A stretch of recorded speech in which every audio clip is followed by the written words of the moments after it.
নমস্কার বন্ধুরা, can cooking blog চ্যানেলে আমার নতুন পুরনো সকল বন্ধুকে মন থেকে স্বাগত জানিয়ে আজকের রেসিপি শুরু করছি।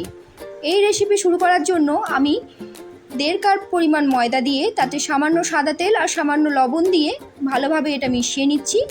এরপর এতে অল্প অল্প করে জল দিয়ে আমি একটা ডো বানিয়ে নেব। ডো বানাতে বানাতেই তোমাদের সাথে একটু কথা বলে নিই। যারা নতুন বন্ধু তাদের আমার পরিবারে স্বাগত। তাদের বলবো এখনও পর্যন্ত চ্যানেলটাকে সাবস্ক্রাইব না করে থাকলে চটপট করে সাবস্ক্রাইব করে নিয়ে আমার পরিবারের পার্মানেন্ট সদস্য হয়ে যাও।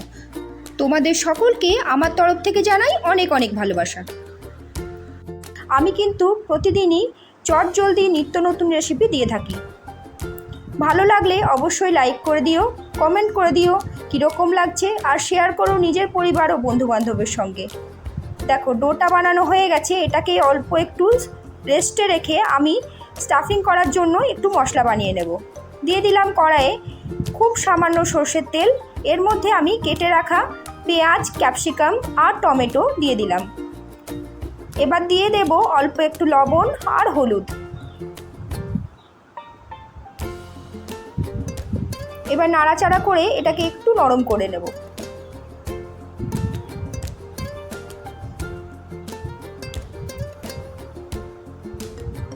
নাড়াচাড়া করে নরম হয়ে এলেই এর মধ্যে আমি সেদ্ধ করে রেখেছি একটু আলু। তারা তোমাদের দেখিয়ে দিই। আমি এই যে 4 পিস আলু সেদ্ধ করে রেখেছি, এই আলুটাকে একটু হাতে করে চটকে দিয়ে দিলাম এর মধ্যে। এবার আলুটাকে বেশ ভালোভাবে এগুলোর সাথে মিশিয়ে নিলেই আজকের পরোটার স্টাফিংটা রেডি হয়ে যাবে। চলো, এটা তো রেডি হয়ে গেল। এবার আমি এই ডোটা থেকে লেচি কেটে নিই।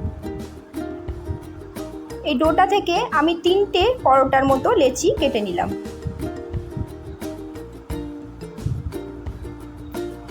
এবার প্রথমে আমি এই পরোটাটা বেলে নেব। এর মধ্যে কোনো কিন্তু স্টাফিং দেয়া নেই।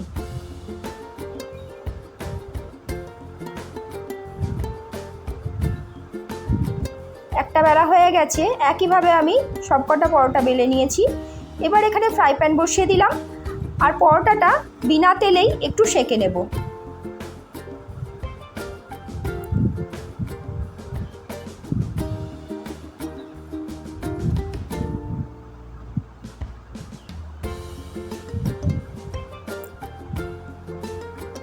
পরোটাটা এইভাবে উল্টে পাল্টে একটু সেঁকতে সেঁকতেই দেখো এটা নামিয়ে নিয়েছি। এবার এর মধ্যে দিয়ে দিলাম একটু মেয়োনিজ।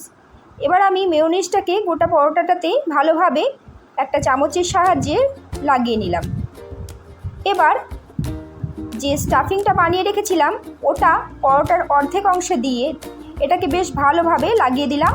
তারপর এইভাবে মুড়ে দিলাম। একইভাবে আরেকটা আমি করে তোমাদের দেখিয়ে দিচ্ছি। প্রথমে মেয়োনিজটা খুব ভালোভাবে লাগিয়ে নেবে।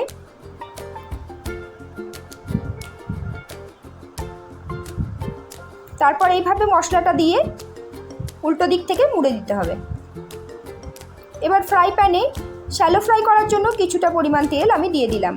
এটা কিন্তু খুব বেশি তেলের প্রয়োজন হবে না। আর তেল পাওয়ার সঙ্গে সঙ্গেই পরোটাটা দেখতে পাবে আস্তে আস্তে কিন্তু ফুলে উঠছে।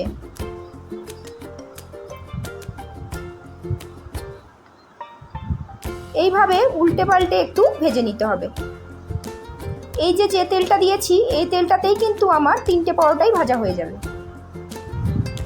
এইভাবেই করতে করতে একটু নাড়াচাড়া করলেই পরোটাটা দেখো খুব সুন্দরভাবে ফুলে উঠবে। আর তাহলেই বুঝবে আজকের পরোটা কিন্তু রেডি হয়ে গেছে।